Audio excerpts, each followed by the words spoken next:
ആകാശവാണി.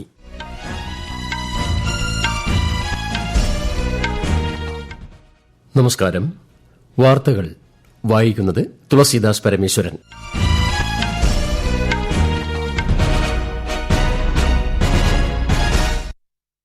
പ്രധാന വാർത്തകൾ. പ്രധാനമന്ത്രി നരേന്ദ്രമോദിയുടെ പോളണ്ട് യുക്രൈൻ സന്ദർശനത്തിന് ഇന്ന് തുടക്കം. ഡോക്ടർമാരുടെ സുരക്ഷ ഉറപ്പുവരുത്തുന്നതിനായി ദേശീയ ദൌത്യ സംഘത്തിന് രൂപം നൽകി സുപ്രീംകോടതി.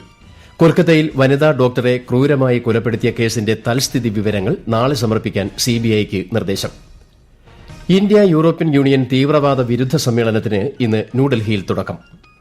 കേരളത്തിൽ സിനിമാ മേഖലയിൽ സമഗ്ര നയം നടപ്പാക്കുമെന്ന് മുഖ്യമന്ത്രി പിണറായി വിജയൻ. രാജ്യത്തിന്റെ വടക്കുകിഴക്കൻ സംസ്ഥാനങ്ങളിൽ 2 ദിവസം ശക്തമായ മഴയ്ക്ക് സാധ്യതയെന്ന് കേന്ദ്ര കാലാവസ്ഥാ വകുപ്പ്. കേരളത്തിലും ശക്തമായ മഴ തുടരും. 6 ജില്ലകളിൽ ഇന്ന് ഓറഞ്ച് ജാഗ്രത. ICC വനിതാ T20 ലോകകപ്പിന്റെ വേദികൾ ബംഗ്ലാദേശിൽ നിന്ന് UAE-യിലേക്ക് മാറ്റി. വാർത്തകൾ വിശദമായി. രാഷ്ട്രപതി ദ്രൌപദി മുർമു ഇന്ന് ഹരിയാന സന്ദർശിക്കും. ഫരീദാബാദിലെ JC ബോസ് ശാസ്ത്ര സാങ്കേതിക സർവകലാശാലയിലെ 5ാമത് ബിരുദദാന ചടങ്ങിൽ പങ്കെടുക്കാനാണ് രാഷ്ട്രപതി ഹരിയാനയിൽ എത്തുന്നത്. വിദേശകാര്യ മന്ത്രാലയത്തിന്റെയും വാണിജ്യ വ്യവസായ മന്ത്രാലയത്തിന്റെയും പങ്കാളിത്തത്തോടെ ന്യൂഡൽഹിയിൽ സംഘടിപ്പിച്ചിരിക്കുന്ന ഇന്ത്യ ആഫ്രിക്ക ബിസിനസ് കോൺക്ലേവിന്റെ 19ാം പതിപ്പ് ഉപരാഷ്ട്രപതി ജഗ്ദീപ് ധൻകർ ഇന്ന് ഉദ്ഘാടനം ചെയ്യും. വ്യാപാരം, നിക്ഷേപം, അടിസ്ഥാന സൌകര്യം എന്നീ മേഖലകൾക്കാണ് 3 ദിവസം നീണ്ടുനിൽക്കുന്ന കോൺക്ലേവ് ഊന്നൽ നൽകുന്നത്. 47 ആഫ്രിക്കൻ രാജ്യങ്ങളിൽ നിന്നുള്ള 1100-ലധികം അന്താരാഷ്ട്ര പ്രതിനിധികൾ കോൺക്ലേവിൽ പങ്കെടുക്കുന്നു. പ്രധാനമന്ത്രി നരേന്ദ്രമോദിയുടെ പോളണ്ട് യുക്രൈൻ സന്ദർശനത്തിന് ഇന്ന് തുടക്കം. 2 ദിവസത്തെ സന്ദർശനത്തിനായി പോളണ്ടിൽ എത്തുന്ന പ്രധാനമന്ത്രി പോളിഷ് പ്രസിഡന്റ്, പ്രധാനമന്ത്രി എന്നിവർ ഉൾപ്പെടെയുള്ള നേതാക്കളുമായി കൂടിക്കാഴ്ചകൾ നടത്തും. വിശദാംശങ്ങളിലേക്ക്. 45 വർഷങ്ങൾക്ക് ശേഷമാണ് ഒരു ഇന്ത്യൻ പ്രധാനമന്ത്രി പോളണ്ട് സന്ദർശിക്കുന്നത്. ഇരു രാജ്യങ്ങളും തമ്മിലുള്ള നയതന്ത്ര ബന്ധത്തിന്റെ 70ാം വാർഷികം പൂർത്തിയാകുന്ന വേളയിലാണ് ശ്രീ മോദിയുടെ പോളണ്ട് സന്ദർശനം. പോളണ്ടിലെ ഇന്ത്യൻ സമൂഹവുമായും വ്യവസായികളുമായും അദ്ദേഹം സംവദിക്കും. തുടർന്ന് ഈ മാസം 23-ന് ഉക്രൈനിലെത്തുന്ന പ്രധാനമന്ത്രി ഉക്രൈൻ പ്രസിഡന്റ് വോളോഡിമിർ സെലൻസ്കിയുമായി കൂടിക്കാഴ്ച നടത്തും. ഉക്രൈൻ പ്രസിഡന്റിന്റെ പ്രത്യേക ക്ഷണപ്രകാരമാണ് ശ്രീ മോദിയുടെ സന്ദർശനം. ഉക്രൈൻ റഷ്യ സംഘർഷം സമാധാനപരമായി പരിഹരിക്കണമെന്ന നിലപാട് ഇന്ത്യ വിവിധ വേദികളിൽ ആവർത്തിച്ച് വ്യക്തമാക്കി. സമാധാനം നിലനിർത്താൻ സാധ്യമായ എല്ലാ പിന്തുണയും നൽകാൻ തയ്യാറാണെന്നും ഇന്ത്യ അറിയിച്ചിട്ടുണ്ട്. News desk, Akashvani. ഡോക്ടർമാരുടെ സുരക്ഷ ഉറപ്പുവരുത്തുന്നതിനായി ദേശീയ ദൌത്യ സംഘത്തിന് രൂപം നൽകി സുപ്രീംകോടതി. ആരോഗ്യ പ്രവർത്തകരുടെ സുരക്ഷ ഉറപ്പുവരുത്തുന്നതിനും ലിംഗപരമായ വിവേചനം തടയുന്നതിനുമായി ദേശീയതലത്തിൽ പ്രോട്ടോകോൾ തയ്യാറാക്കണമെന്നും സുപ്രീംകോടതി നിർദ്ദേശിച്ചു. കൊൽക്കത്തയിൽ റെസിഡന്റ് ഡോക്ടറെ ക്രൂരമായി കൊലപ്പെടുത്തിയതുമായി ബന്ധപ്പെട്ട് സ്വമേധയാ എടുത്ത കേസിൽ വാദം കേൾക്കുകയായിരുന്നു കോടതി. ആരോഗ്യമേഖലയിൽ ജോലി ചെയ്യുന്നവർ നിരന്തരം ആക്രമണങ്ങൾക്ക് വിധേയരാകേണ്ടി വരുന്നതായും വനിതാ ഡോക്ടർമാർക്കാണ് കൂടുതലായി ഇത്തരം ആക്രമണങ്ങൾ നേരിടേണ്ടി വരുന്നതെന്നും ചീഫ് ജസ്റ്റിസ് DY ചന്ദ്രചൂഡ് അഭിപ്രായപ്പെട്ടു. കേസിന്റെ തൽസ്ഥിതി വിവരങ്ങൾ നാളെ സമർപ്പിക്കണമെന്ന് CBIക്ക് കോടതി നിർദ്ദേശം നൽകി. 2 ദിവസം നീണ്ടുനിൽക്കുന്ന ഇന്ത്യ യൂറോപ്യൻ യൂണിയൻ തീവ്രവാദ വിരുദ്ധ സമ്മേളനത്തിന് ന്യൂഡൽഹിയിൽ ഇന്ന് തുടക്കം. ഓൺലൈൻ വഴി ഉയർന്നുവരുന്ന വിഘടനവാദ ഭീഷണികൾ ചർച്ച ചെയ്യുന്നതിനും തീവ്രവാദ സമീപനങ്ങളെ സംയുക്തമായി നേരിടാനുള്ള വഴികൾ കണ്ടെത്തുന്നതിനുമായാണ് സമ്മേളനം. ദക്ഷിണേഷ്യയിലെയും യൂറോപ്പിലെയും ഡിജിറ്റൽ തീവ്രവാദത്തിനെതിരായ പോരാട്ടത്തിൽ മുൻനിരയിലുള്ള വിദഗ്ധർ, നയരൂപകർത്താക്കൾ തുടങ്ങിയവർ സമ്മേളനത്തിൽ പങ്കെടുക്കും. മേഖലയിലെ തീവ്രവാദ വിരുദ്ധ സംഭാഷണങ്ങളും പങ്കാളിത്തവും മെച്ചപ്പെടുത്തുവാനും സമ്മേളനം ലക്ഷ്യമിടുന്നു. യൂറോപ്യൻ യൂണിയനും ഇന്ത്യയും തമ്മിൽ നടന്നുകൊണ്ടിരിക്കുന്ന തീവ്രവാദ വിരുദ്ധ ഇടപെടലുകളുടെ ഭാഗമായാണ് സമ്മേളനം സംഘടിപ്പിച്ചിരിക്കുന്നത്. കൊൽക്കത്തയിലെ ഡോക്ടറുടെ കൊലപാതകത്തിൽ പ്രതിഷേധിച്ച് ന്യൂഡൽഹിയിലെ RML ആശുപത്രിയിൽ റെസിഡന്റ് ഡോക്ടർമാർ നടത്തിവന്ന സമരം പിൻവലിച്ചു. റെസിഡന്റ് ഡോക്ടർ അസോസിയേഷനാണ് സമരം പിൻവലിക്കുന്നതായി പ്രസ്താവനയിൽ അറിയിച്ചത്. ആരോഗ്യ പ്രവർത്തകരുടെ സുരക്ഷ ഉറപ്പാക്കുക, കൊല്ലപ്പെട്ട വനിതാ ഡോക്ടർക്ക് നീതി ലഭ്യമാക്കുക തുടങ്ങിയ ആവശ്യങ്ങൾ സർക്കാർ അംഗീകരിച്ചതിനാലാണ് സമരം പിൻവലിച്ചത്. കൊൽക്കത്ത RG കർ ആശുപത്രിയിലെ ഡോക്ടറെ കൊലപ്പെടുത്തിയ കേസിന്റെ അന്വേഷണം സംബന്ധിച്ച് സമൂഹ മാധ്യമങ്ങളിൽ പ്രചരിക്കുന്ന കത്ത് വ്യാജമാണെന്ന് CBI.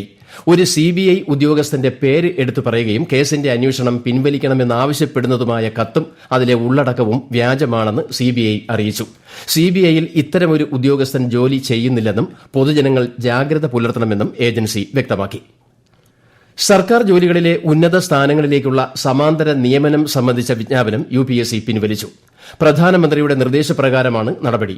Joint secretary, director, deputy secretary സ്ഥാനങ്ങളിലേക്കുള്ള 45 നിയമനങ്ങൾ സംബന്ധിച്ച പരസ്യമാണ് പിൻവലിച്ചത്.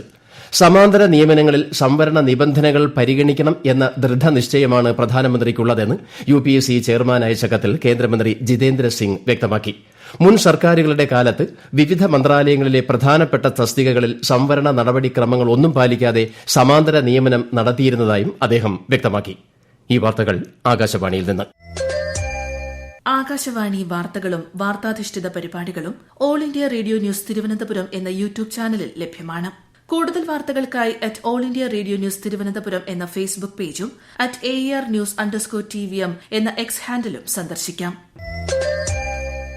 ഇന്നലെ ന്യൂഡൽഹിയിൽ നടന്ന 2+2 മന്ത്രിതല ചർച്ചയിൽ ഇന്ത്യയും ജപ്പാനും ഉഭയകക്ഷി സഹകരണം അവലോകനം ചെയ്തു. രാജ്യരക്ഷാമന്ത്രി രാജ്നാഥ് സിംഗ്, വിദേശകാര്യമന്ത്രി ഡോക്ടർ എസ് ജയശങ്കർ, ജപ്പാൻ പ്രതിരോധ മന്ത്രി കിഹാര മിനോരു, വിദേശകാര്യമന്ത്രി യോക്കോ കാമികാവ എന്നിവർ യോഗത്തിൽ പങ്കെടുത്തു. ഇരു രാജ്യങ്ങളും തമ്മിലുള്ള ഉഭയകക്ഷി ബന്ധം കൂടുതൽ ശക്തിപ്പെടുത്തുന്നതിനുള്ള പുതിയ സംരംഭങ്ങൾ കൂടിക്കാഴ്ചയിൽ ചർച്ചയായി. 2022 സെപ്റ്റംബറിൽ ടോക്കിയോയിൽ നടന്ന അവസാന കൂടിക്കാഴ്ചയ്ക്ക് ശേഷം ഇരുപക്ഷവും കാര്യമായ പുരോഗതി കൈവരിച്ചതായി യോഗത്തിന് ശേഷമുള്ള വാർത്താക്കുറിപ്പിൽ രാജ്യരക്ഷാമന്ത്രി രാജ്നാഥ് സിംഗ് അറിയിച്ചു. ഇൻഡോ പസഫിക് മേഖലയിലെ സമാധാനത്തിനും സ്ഥിരതയ്ക്കും ഇൻഡോ ജപ്പാൻ പങ്കാളിത്തം പ്രധാനമാണെന്നും അദ്ദേഹം പറഞ്ഞു. പ്രതിരോധവും സുരക്ഷയും സംബന്ധിച്ച വിപുലമായ വീക്ഷണങ്ങൾ യോഗത്തിൽ പങ്കുവച്ചതായി വിദേശകാര്യമന്ത്രി ഡോക്ടർ എസ് ജയശങ്കർ വാർത്താക്കുറിപ്പിൽ പറഞ്ഞു. അതിർത്തി കടന്നതുൾപ്പെടെയുള്ള ഭീകരതയ്ക്കെതിരെ ഇന്ത്യയും ജപ്പാനും ശക്തമായി നിലകൊള്ളുമെന്നും അദ്ദേഹം പറഞ്ഞു. ഇന്ത്യയും മലേഷ്യയും തമ്മിലുള്ള ഉഭയകക്ഷി ബന്ധം സമഗ്ര തന്ത്രപര പങ്കാളിത്തമായി ഉയർത്താൻ തീരുമാനം. തൊഴിൽ ശക്തി, ആയുർവേദം, പരമ്പരാഗത ഔഷധങ്ങൾ, ഡിജിറ്റൽ സാങ്കേതിക വിദ്യകൾ, സംസ്കാരം, ടൂറിസം, കായികം എന്നീ മേഖലകളിൽ സഹകരണത്തിനായി ഇരു രാജ്യങ്ങളും കരാറുകളിൽ ഒപ്പുവച്ചു. പ്രധാനമന്ത്രി നരേന്ദ്രമോദിയും മലേഷ്യൻ പ്രധാനമന്ത്രി അൻവർ ഇബ്രാഹിമും തമ്മിൽ ഡൽഹിയിൽ നടന്ന പ്രതിനിധിതല ചർച്ചകളെ തുടർന്നാണ് തീരുമാനം. ഇന്ത്യയുടെ ഏകീകൃത പണമിടപാട് സംവിധാനമായ UPIയെ മലേഷ്യയുടെ പേനെറ്റുമായി ബന്ധിപ്പിക്കുന്നതിന് ഇരുപക്ഷവും പ്രവർത്തിക്കുമെന്ന് ചർച്ചകൾക്ക് ശേഷം സംയുക്ത വാർത്താ സമ്മേളനത്തെ അഭിസംബോധന ചെയ്ത് പ്രധാനമന്ത്രി പറഞ്ഞു.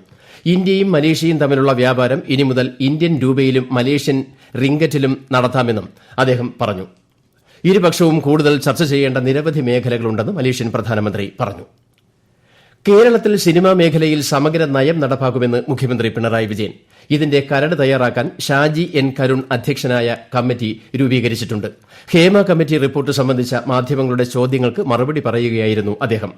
നയത്തിന്റെ കരട് രേഖ ചർച്ച ചെയ്യാൻ കോൺക്ലേവ് സംഘടിപ്പിക്കും.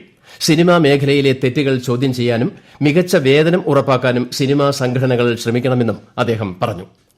രാജ്യത്തിന്റെ വടക്ക് കിഴക്കൻ സംസ്ഥാനങ്ങളിൽ 2 ദിവസം ശക്തമായ മഴയ്ക്ക് സാധ്യതയെന്ന് കേന്ദ്ര കാലാവസ്ഥാ വകുപ്പ്. പശ്ചിമ ബംഗാൾ, ബീഹാർ, ഝാർഖണ്ഡ്, ഒഡീഷ എന്നിവിടങ്ങളിലും കനത്ത മഴയ്ക്ക് സാധ്യതയുണ്ടെന്ന് മുന്നറിയിപ്പുണ്ട്. കേരളത്തിലും ഇന്ന് ശക്തമായ മഴ തുടരുമെന്ന് കേന്ദ്ര കാലാവസ്ഥാ വകുപ്പ് അറിയിച്ചു. അതിശക്ത മഴ സാധ്യത കണക്കിലെടുത്ത് പത്തനംതിട്ട, കോട്ടയം, ഇടുക്കി, മലപ്പുറം, കോഴിക്കോട്, വയനാട് ജില്ലകളിൽ ഇന്ന് ഓറഞ്ച് ജാഗ്രത പ്രഖ്യാപിച്ചു. കേരള, കർണാടക, ലക്ഷദ്വീപ് തീരങ്ങളിൽ മത്സ്യബന്ധനത്തിന് വിലക്ക് ഏർപ്പെടുത്തി. ICC വനിതാ 2020 ലോകകപ്പ് ക്രിക്കറ്റിന്റെ 9ാം പതിപ്പിന്റെ വേദികൾ ബംഗ്ലാദേശിൽ നിന്ന് UAEയിലേക്ക് മാറ്റി. എന്നാൽ ലോകകപ്പിന്റെ ഔദ്യോഗിക ആതിഥേയരായി ബംഗ്ലാദേശ് ക്രിക്കറ്റ് ബോർഡ് തുടരും. ഒക്ടോബർ 3 മുതൽ 20 വരെ UAEയിലെ ദുബായ്, ഷാർജ എന്നീ 2 വേദികളിലായാണ് ടൂർണമെന്റ് നടക്കുക. ബംഗ്ലാദേശിലെ നിലവിലുള്ള സംഘർഷ സാഹചര്യം പരിഗണിച്ചാണ് തീരുമാനം. ഇന്ന് ഭീകരവാദത്തിന് ഇരയായവരുടെ സ്മരണയ്ക്കായുള്ള അന്താരാഷ്ട്ര ദിനം. ഭീകരവാദത്തിന് ഇരയായവരെ സംരക്ഷിക്കുവാനും അവരുടെ അവകാശങ്ങളെ മാനിക്കാനും ആക്രമണങ്ങളിൽ ജീവൻ നഷ്ടമായവരെ അനുസ്മരിക്കുവാനുമാണ് ദിനം ആചരിക്കുന്നത്. 2017 ഐക്യരാഷ്ട്രസഭയുടെ പൊതുസഭയാണ് തീവ്രവാദത്തിന്റെ ഇരകളായവരോടുള്ള അനുസ്മരണാർത്ഥം ഈ ദിനം ആചരിക്കാൻ തീരുമാനിച്ചത്. ജോർദാനിലെ അമ്മാനിൽ നടക്കുന്ന അണ്ടർ-17 ലോക ഗുസ്തി ചാമ്പ്യൻഷിപ്പിൽ ഗ്രീക്കോ റോമൻ 110 കിലോഗ്രാം വിഭാഗത്തിൽ ഇന്ത്യയുടെ റോണക് ദാഹിയ വെങ്കല മെഡൽ നേടി. നിലവിലെ ലോക 2ാം നമ്പർ താരമാണ് റോണക്. വെങ്കല മെഡൽ മത്സരത്തിൽ തുർക്കി താരത്തെ 6-1 പരാജയപ്പെടുത്തിയാണ് കിരീടം സ്വന്തമാക്കിയത്. പ്രധാന വാർത്തകൾ വീണ്ടും. പ്രധാനമന്ത്രി നരേന്ദ്രമോദിയുടെ പോളണ്ട് യുക്രൈൻ സന്ദർശനത്തിന് ഇന്ന് തുടക്കം. ഡോക്ടർമാരുടെ സുരക്ഷ ഉറപ്പുവരുത്തുന്നതിനായി ദേശീയ ദൌത്യ സംഘത്തിന് രൂപം നൽകി സുപ്രീംകോടതി. കൊൽക്കത്തയിൽ വനിതാ ഡോക്ടറെ ക്രൂരമായി കൊലപ്പെടുത്തിയ കേസിന്റെ തൽസ്ഥിതി വിവരങ്ങൾ നാളെ സമർപ്പിക്കാൻ CBIക്ക് നിർദ്ദേശം. ഇന്ത്യ യൂറോപ്യൻ യൂണിയൻ തീവ്രവാദ വിരുദ്ധ സമ്മേളനത്തിന് ഇന്ന് ന്യൂഡൽഹിയിൽ തുടക്കം. കേരളത്തിൽ സിനിമാ മേഖലയിൽ സമഗ്ര നയം നടപ്പാക്കുമെന്ന് മുഖ്യമന്ത്രി പിണറായി വിജയൻ. രാജ്യത്തിന്റെ വടക്ക് കിഴക്കൻ സംസ്ഥാനങ്ങളിൽ 2 ദിവസം ശക്തമായ മഴയ്ക്ക് സാധ്യതയെന്ന് കേന്ദ്ര കാലാവസ്ഥാ വകുപ്പ്. കേരളത്തിലും ശക്തമായ മഴ തുടരും. 6 ജില്ലകളിൽ ഇന്ന് ഓറഞ്ച് ജാഗ്രത. ICC വനിതാ 2020 ലോകകപ്പ് ക്രിക്കറ്റിന്റെ വേദികൾ ബംഗ്ലാദേശിൽ നിന്ന് UAEയിലേക്ക് മാറ്റി. വാർത്തകൾ കഴിഞ്ഞു. അടുത്ത വാർത്താ പ്രക്ഷേപണം ഉച്ചയ്ക്ക് 12:30.